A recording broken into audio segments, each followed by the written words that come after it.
So good morning, everyone. Uh, so in the last class, we are talking about. So we started with. Let's go back to the first line.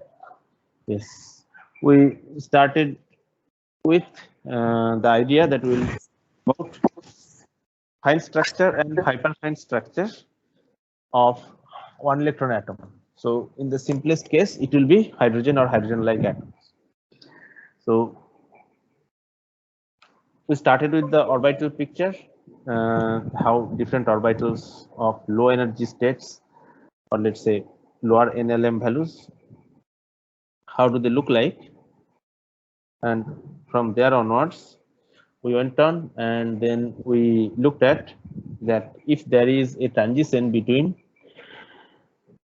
two different energy levels with, let's say, specific principal quantum number n, then what sort of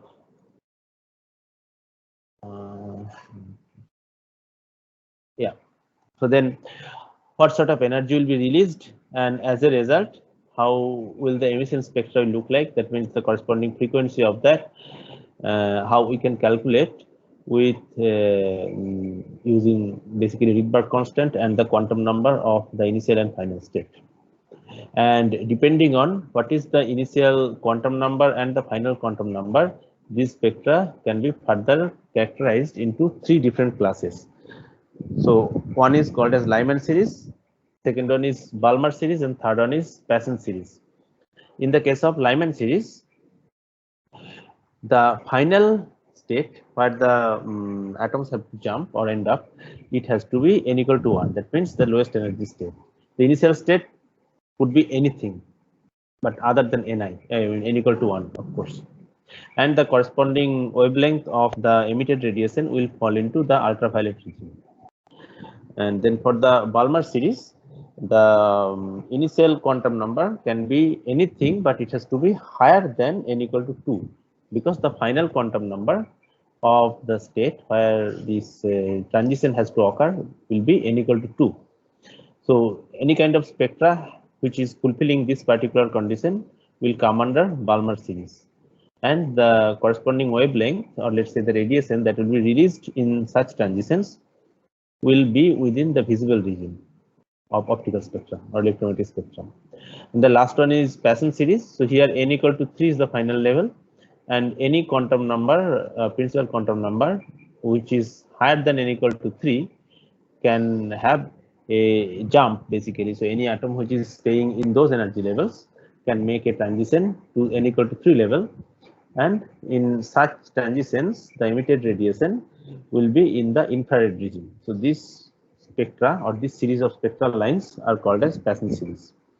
So using Rydberg constant and the knowledge of initial and final state or the quantum number which is associated with them, we can calculate what will be the lambda that will be associated with such spectra. And then I asked you to calculate the spectra for different cases, that is from n equal to 2 to n equal to 1. If it makes a jump, then what will be the corresponding lambda? So you can actually calculate and you can see what is the resulting wavelength of such transitions. Okay. Next, we talked about fine structure of hydrogen. So I explained what is fine structure. So there are some corrections which are actually taking care of here. That means these sorts of correction terms are not included earlier when we are discussing about let's say the spectra of hydrogen atom. So here there are few corrections. So one is called as relativistic correction, which gives rise to the fine structure effect and Lamb shift, and then there is spin orbit interaction, which gives rise to hyperfine structure. So yesterday we looked at what are the different energy scales of these different let's say correction terms. So if it is fine structure, then the correction term will be of the order of alpha to the power 4 times mc square. So alpha is called as fine structure constant. And if it is hyperfine splitting, then it will be alpha to the power 4 mc square multiplied by m by mp, where mp is the mass of proton and m is the mass of an electron. Okay, so that kind of gives us an idea of what will be the let's say relative strength of the correction energy terms. Okay. Now, next we did the explicit mathematical derivation of relativistic correction. So we started with the classical expression for kinetic energy of in terms of velocity or let's say momentum. And then if we go to the relativistic framework, then we can express them in terms of mc square and v and c. And then further what we did is that we have expanded it further in terms of a power series, and we have considered the unperturbed term, that is p square by 2m, and the first order correction term, that is p4 divided by 8m cube c square. So if we consider this term as, or let's say the expression of Hamiltonian as in terms of basically if we want to solve this problem within the framework of time independent perturbation theory, then we have an unperturbed term, that is h naught, and we have a first order correction term, that is p4 divided by 8m cube c square. Now if we want to know what is the correction value that is coming up, then what you can do is that we can calculate the expectation value of this, and we try to do that. So we simply put p4 within the basically expectation value operator. So within 2 psi, if we sandwich it, then we did little bit of manipulation, and then we ended up with this expression of this correction term, that is ER1. So it has one constant term, that is minus 1 divided by 2mc square, and then we have 3 terms within the bracket. So one is En square, so that is the energy eigenvalue of the nth eigenstate, and then second term has an expectation value of 1 over r, that has to be calculated, and the third term has 1 over r square, the expectation value of that have to be included also. Okay. So now we can simply calculate the expectation value of these quantities, 1 over r and 1 over r square. So these are left as an exercise for you. So if we do this, then we will get the values of these expectation values. And then if we substitute those terms into the expression back, then we get a complete expression of the correction. So here ER1 will have again 3 terms, that is En square, and then there are 2 other terms which will carry En divided by n square and 1 divided by n cube, so of that order. And if we eliminate A, that is bore radius, then we can even further shorten this thing. So we'll get a very small, or let's say compact expression of this. So ER1 will be equal to minus En square divided by 2mc square times within the bracket 4n divided by L plus half minus 3. Okay. So as you know that n and L, these are basically quantum numbers, so they will take integer values. So like if n equal to 1, then L will be 0, and if n equal to 2, L will be 0 and 1. So these are basically integer values which they will take. So here if you look at basically the strength of these relative terms, then you see the En square will be, let's say if it is 13, so 13 square will be how much? 169, let's say 170. Okay, so here if I just put this thing, En square, let's say will be 170, while mc square is, let's say 500,000. Okay, so clearly if I take the ratio of these two, then this will be, let's say 170, if I'm simply taking even 200 divided by 500,000, so 0, 0, 0, 0 will cancel. So it will be, let's say 10 to the power 2 by 5, that is 0.4 times 10 to the power minus 3. Okay, so this is quite small actually. So typically it is the ratio is coming up of the order of 10 to the power minus 3 or even lower, which means that the correction term is much smaller in value. Okay, so if let's say this is will be in milli electron volt or even lower than that. Okay, so I hope this part is clear to all of you, right? Is it clear to all of you? Okay, so you see that is the reason why we don't see the fine structure effect, or let's say whatever spectral line that originates from this fine structure term into normal spectrometer, or with our, let's say, common spectrum naked eyes or something, because the energy that is associated with this spectrum is very low. So we need to have special resolution or high resolution to see this thing. Okay. Okay, so I think we did discuss up to this. So any questions so far on this? Anyone? No? Okay. Very good then. Now, okay, so let me ask you one simple question. Do you think that expression 6.57 it is correct? Anyone?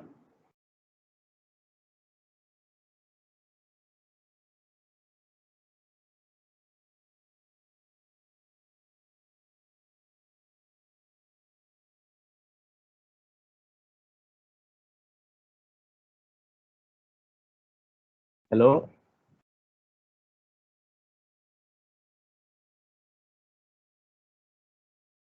Am I audible? I don't know. Yes, Can you sir, hear? you're right. Okay, okay. So do you think this expression is correct? Sir, I have no idea. Like it looks correct because the first terms are equivalent in 6.56 and 6.57.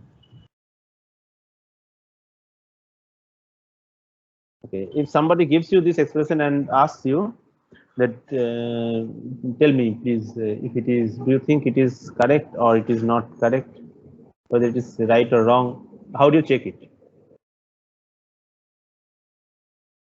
Sir, first would be to do a dimensional analysis. Right.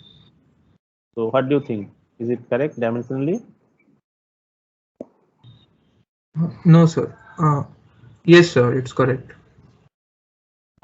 Because En is an energy term and mc square is also an energy term. So total it would have the same dimensions. Like your left hand side has the dimension of energy. Yes, sir. Right hand side is energy squared upon energy. Right. And within the bracket? So that would be a dimensionless quantities. Okay, good. Okay. So you're following. Okay, so here it says the same thing, that this factor, relativistic correction factor, it actually comes up even lower. So they are saying 10 to the minus 5. So I have got like 10 to the minus 4, but you can even do a further calculation and you can get this value even lower. So it means that this correction term is even lower. Okay, so now here actually some anecdote has been written. If you want, you can read it. So you might have noticed that I use non-degenerate perturbation theory in this calculation, in spite of the fact that hydrogen atom is highly degenerate, but the perturbation is spherically symmetrical. So it commutes with L square and Lz. Moreover, the eigenfunctions of these operators have distinct eigenvalues for the n square states with given n. Luckily, then the wave functions are good states for the problem. So N, L, M are called as good quantum numbers for this particular problem. So as it happens, the use of non-degenerate perturbation theory was legitimate. See the moral of section 6.2.1.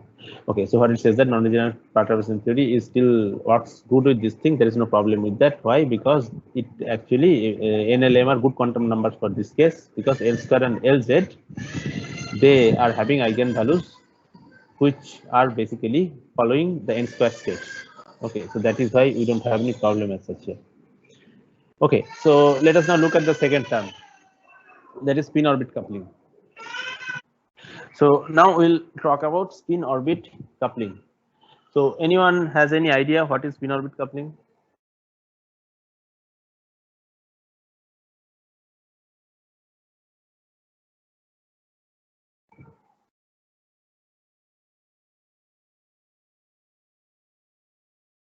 Anyone? Okay, so tell me, when I'm talking about spin and orbit coupling, what are the parameters, or let's say what are the variables between which this coupling can happen?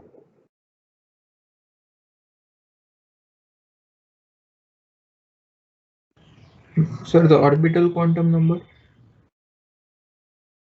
Orbital quantum number, and what is that? So the n value, like That is not orbital quantum number. What is n? principal quantum number. I mean. What is orbital quantum number? Actually, there is nothing called as orbital quantum number. But let's say, okay, go on. So what is that quantum number? N and No, n is principal quantum number. yes, sir. Okay, so other than Neil, is there anyone else who can make any comment on this thing? What can be spin orbit coupling? Sir, in spin orbit, we take Yes. interaction between spin of the electron and its angular momentum L, I think. So spin of the electron means what is the quantity that will represent it? Sir, S, that would be up and down, plus half and minus half, we are talking. What is S?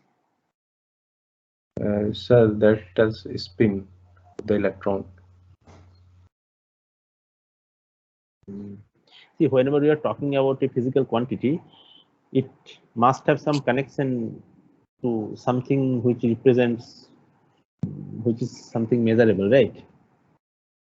Yes, sir. Sir, that would be spins align themselves in the presence of magnetic field when we apply some external magnetic field. That is true. I agree with all of this. But when I'm talking about spin and orbit coupling, what is it that is coupling here? I mean, what are the factors that are being involved in this process? Or who are actually coupling? Sir, we take the interaction of spin of the electron and its angular momentum, and we called it to be a new quantum number, that is J, new physical quantity, Right. J. Okay. I agree with you, but your message is still not clear. So Sir, Yes. so we get the spin magnetic moment from the spin of the electron, and I think that couples with the angular momentum.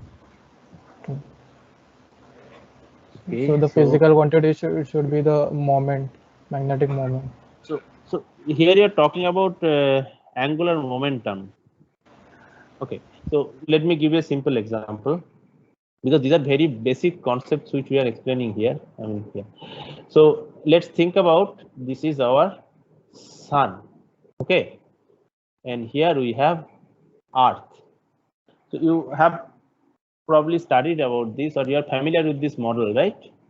That how Earth rotates around sun, right? Can anyone tell me how does this rotation happens?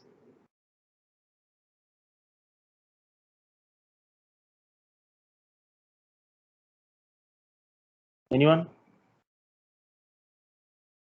sir, So I'm can you going to repeat? purely, okay, so I'm talking about the Earth and Sun, or let's say our simple solar system. So you know Earth is revolving around Sun, right?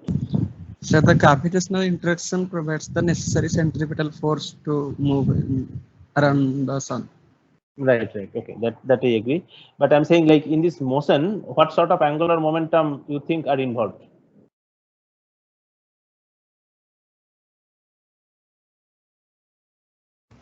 Sir, the Spin rotation now.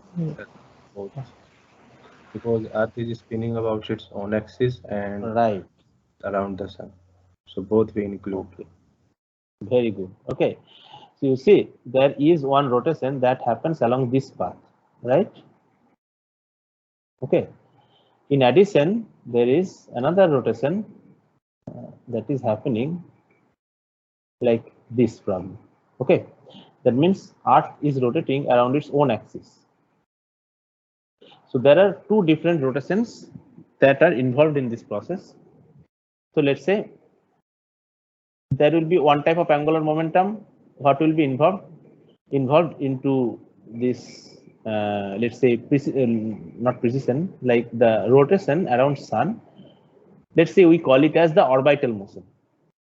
Okay, and the second type of motion is the rotation of Earth around its own axis. So we can call it as spinning.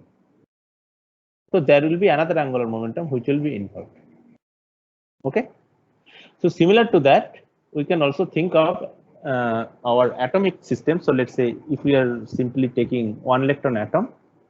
So if we forget that quantum mechanics is there. So let's say we are talking about semi-classical, or let's say, yeah, kind of pre-1900. Okay. So if we assume that electron is rotating around the nucleus, then there will be one type of angular momentum, that is the orbital angular momentum, which is involved there. Okay. And if there is a spin part that is also associated with the electron, so that will also add up to another angular momentum, which we will call it as spin angular momentum. Do you agree with this? Yes, sir. Okay. So we call this as L and we call this as S. This is part clear to everyone.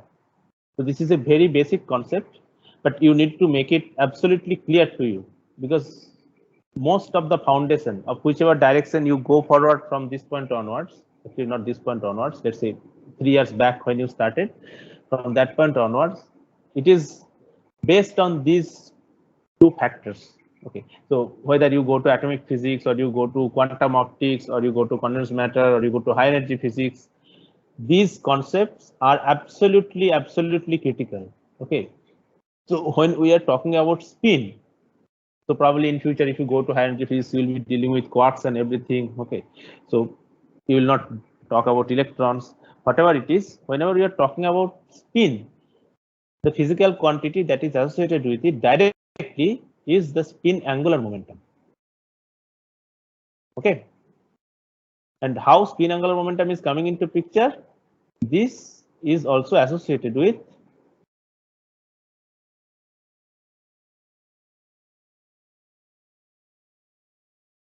the Pauli spin matrices, right? You can express them. So tell me, what are Pauli spin matrices?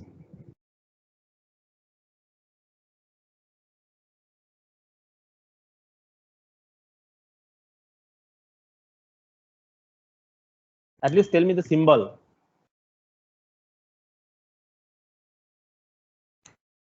So sigma 1, So sigma 2, sigma x, sigma y, and sigma z.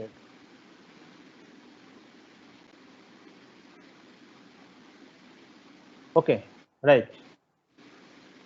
So now I'm not asking you the explicit forms of these things, but did you understand what I want to say here? That the spin angular momentum you can express in terms of some quantity, which you can write it on paper. Okay. Now, what is the difference between these sigma x, sigma y, and sigma z? Can anyone say?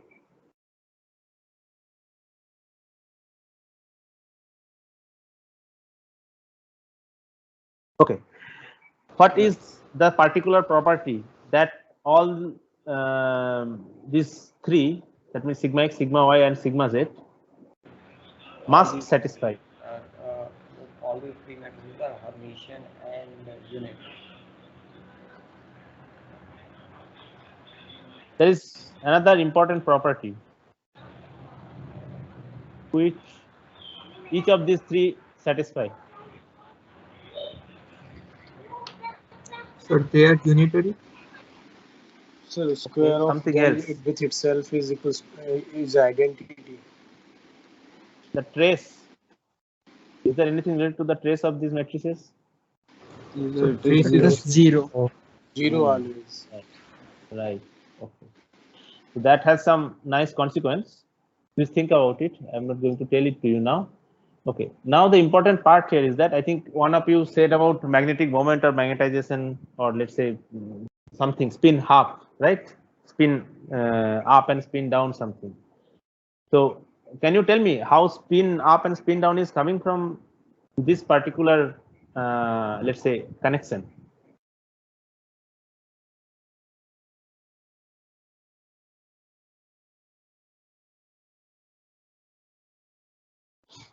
Okay, since no one is going to answer anything.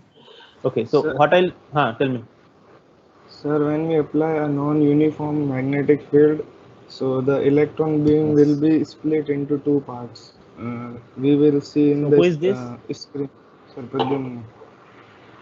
Pradumna. Okay. Okay, Pradumna. So can you repeat the statement again? Sir, when we apply a non-uniform magnetic field, the electron beam will split into two parts. When we see in the screen, No, it the will be non-uniform magnetic field. Then no. What will happen once you apply non-uniform magnetic field? What will happen? so the electron beam will split into two parts. Electron beam will split into two parts. Okay. Yes, sir. Okay. What are these two parts? So we can consider these two parts as like spin up and spin down. Same up and down. Okay. Okay. So what I wanted to ask actually, what is the relation of this part with whatever I am discussing here basically? Okay. So now I'll ask you a very simple question. Why magnetic field is required in this derivation here when I'm talking about Pauli spin matrices? Is there any magnetic field component that is present here?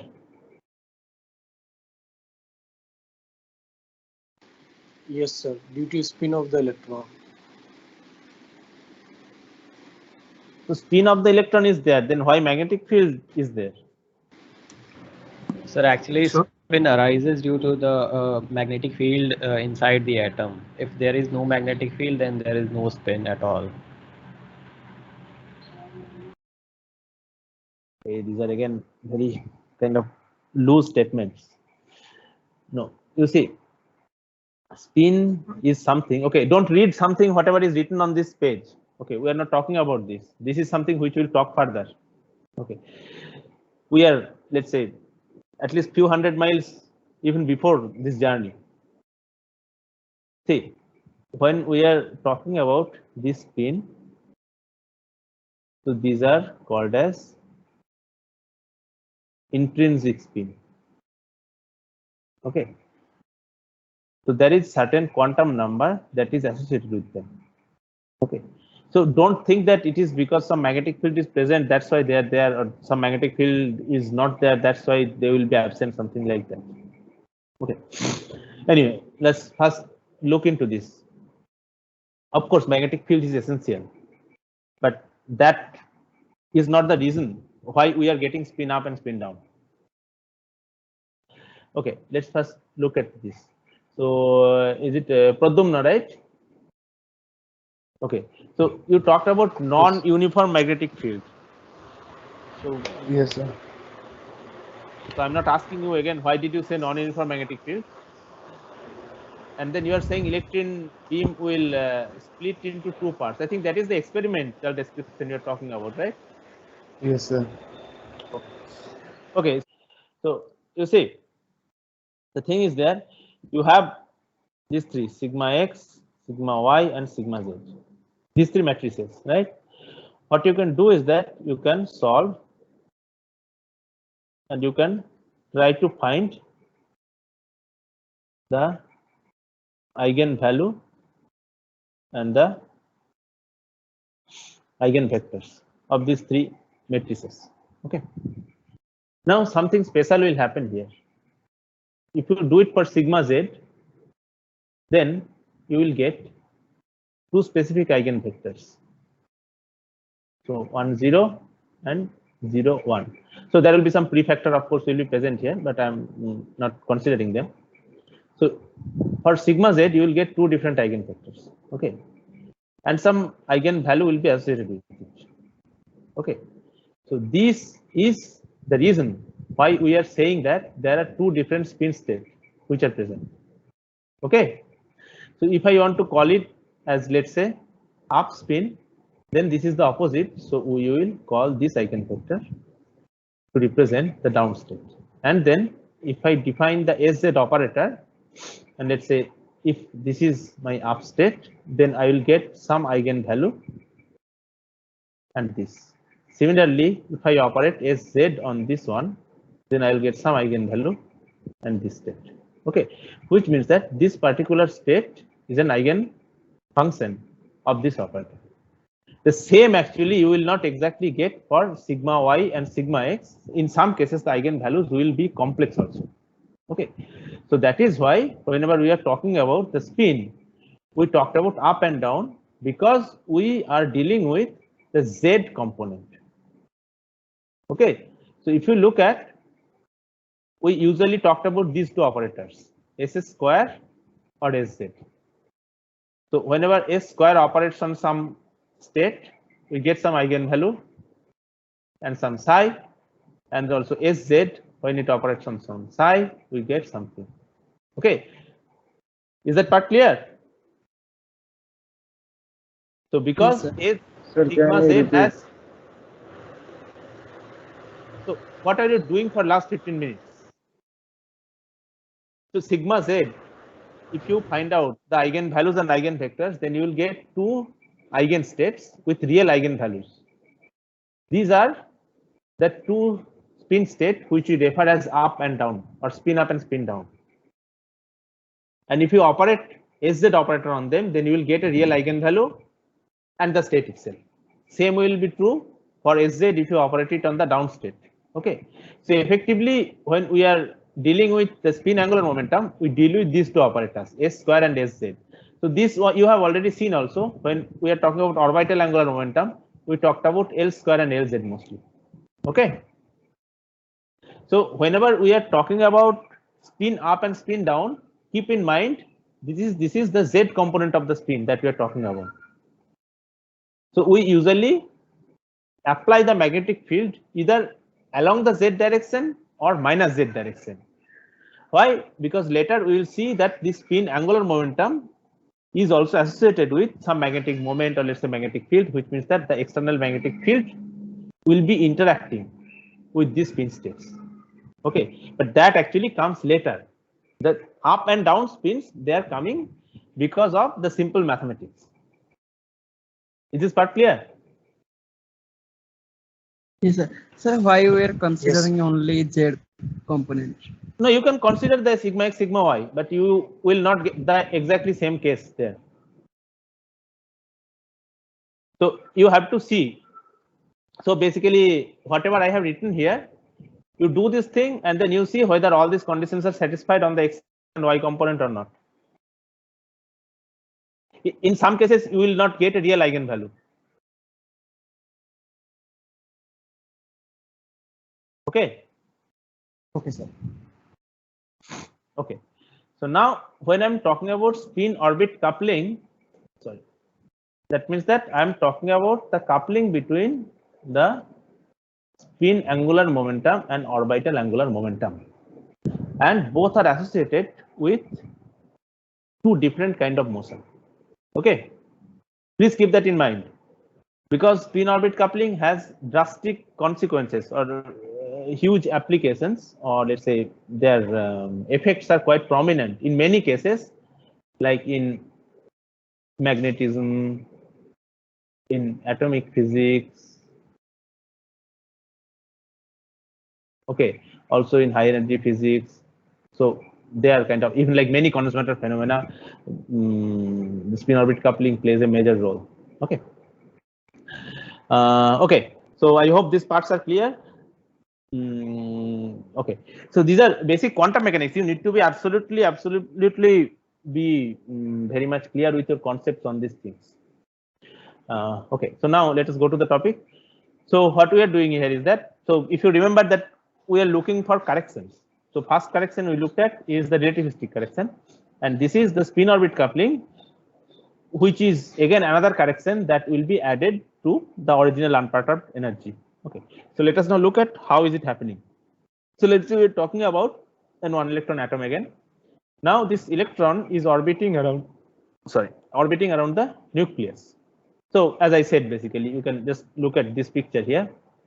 This electron is orbiting around the nucleus. Now from electron's point of view, the proton is circling around it.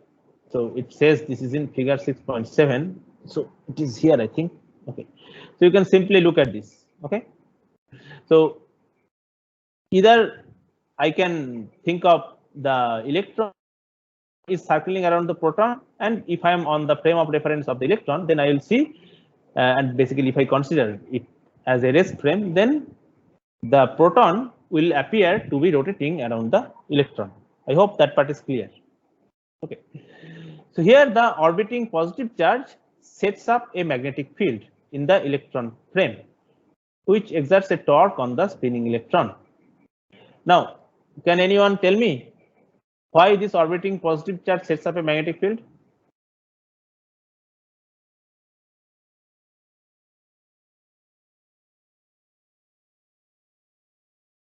So since Hello, the sir. Yes. When the positive charge is orbiting, it will be like the current is moving in a circular, in a circular loop. When the current is going, there will be a magnetic field which is passing through that center. Okay, very good. So this is coming from the very basic definition of a magnetic dipole.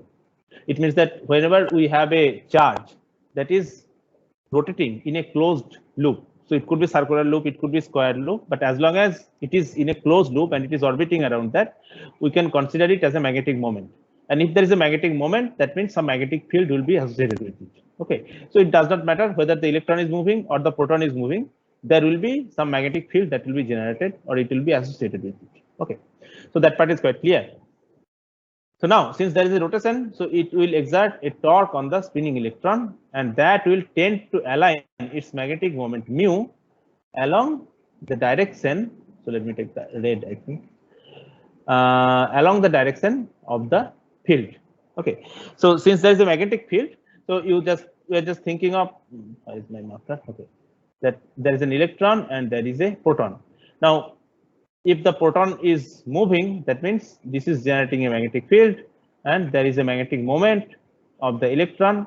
So these two will interact and there will be some associated energy which will be involved in this process. So the Hamiltonian we can write in this form, H will be equal to minus mu dot B. So this is the energy of a magnetic dipole in the presence of a magnetic field that you all know.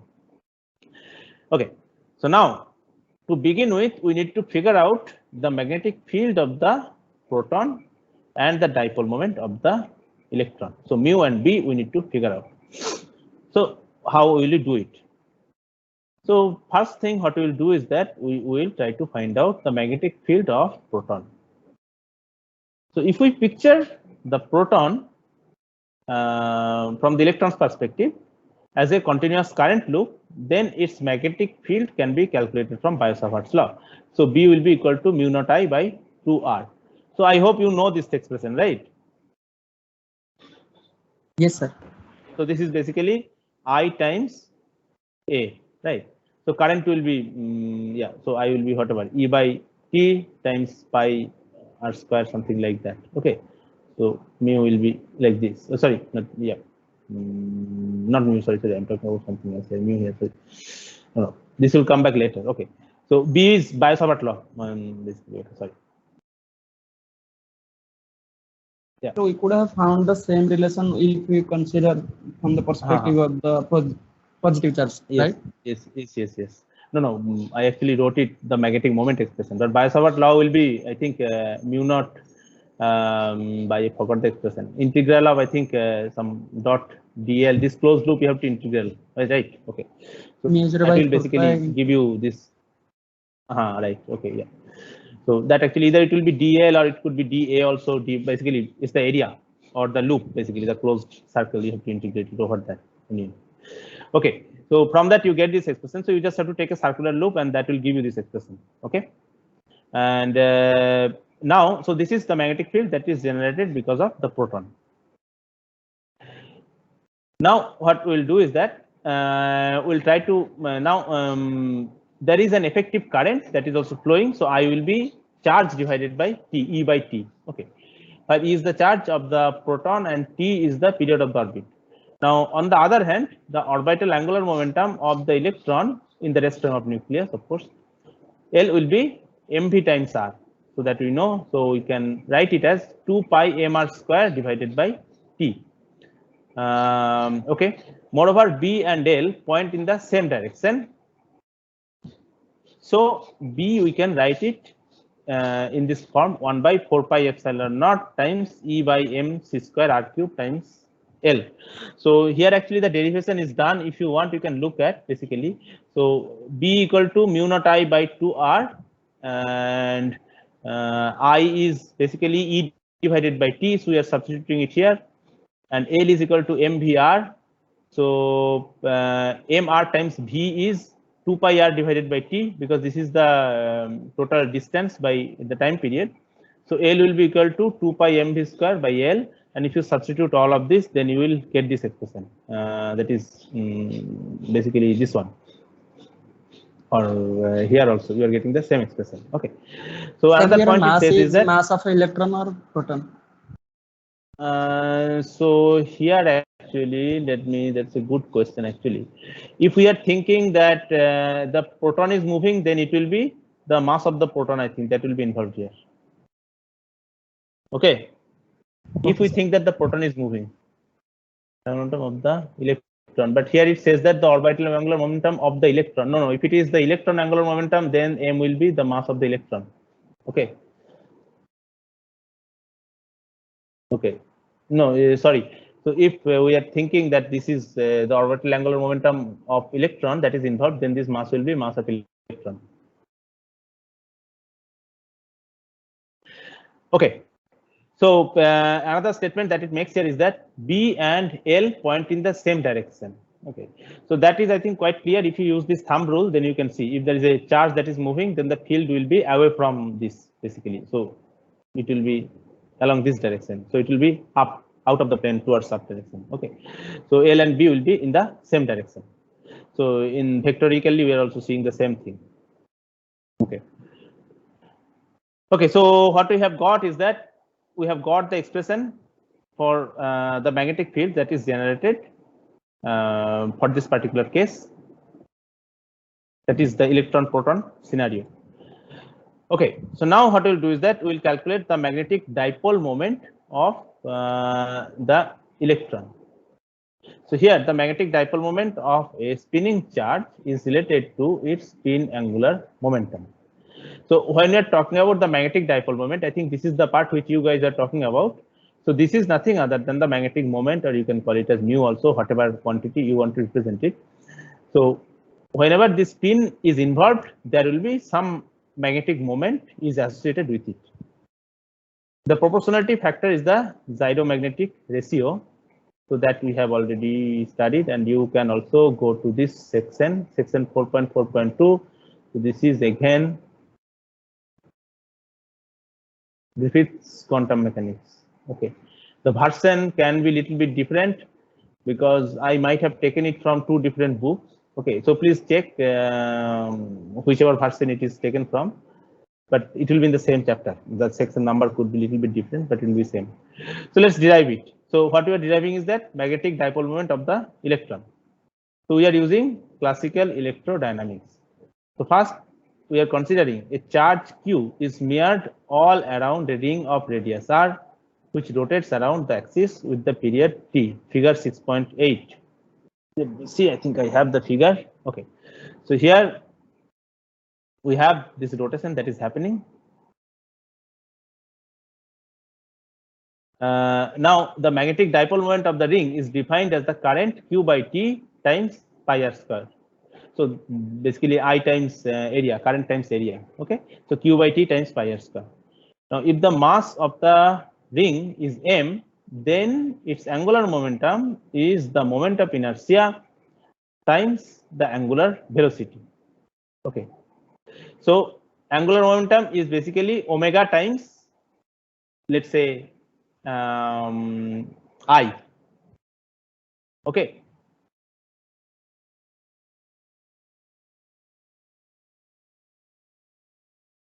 So omega is basically angular velocity, and I is moment of inertia.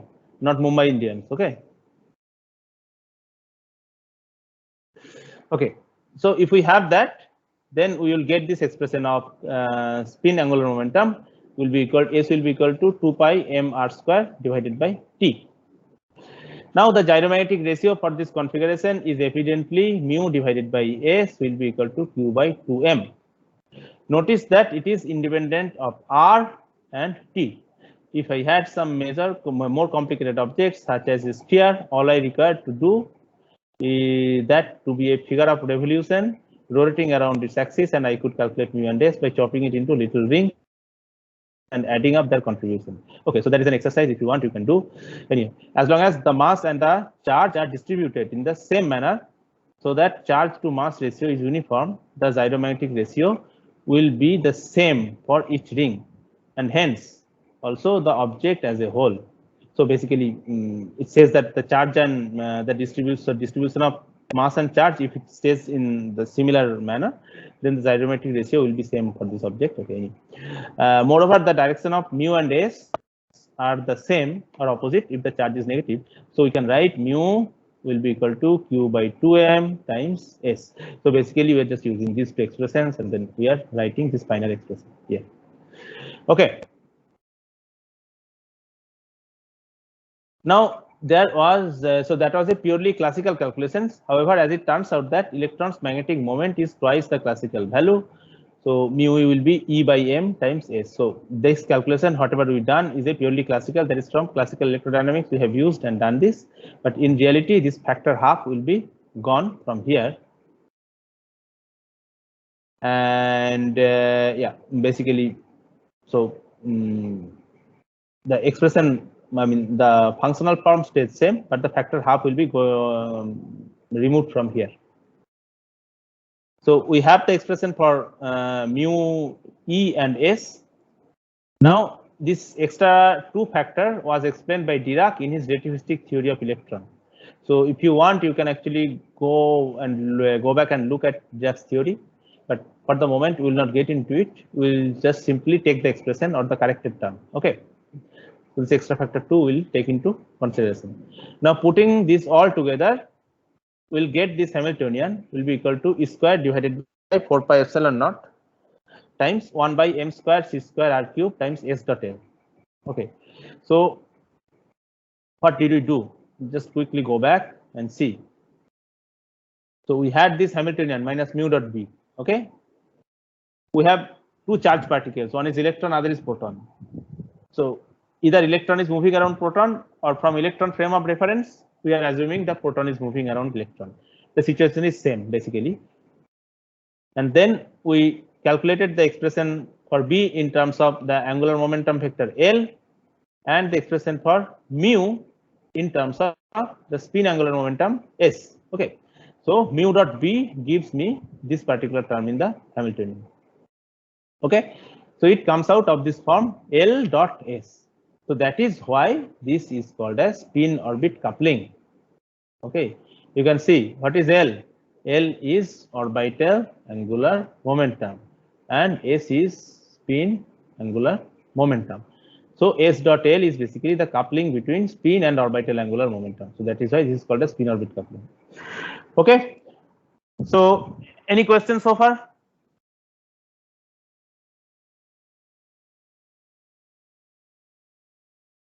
Okay.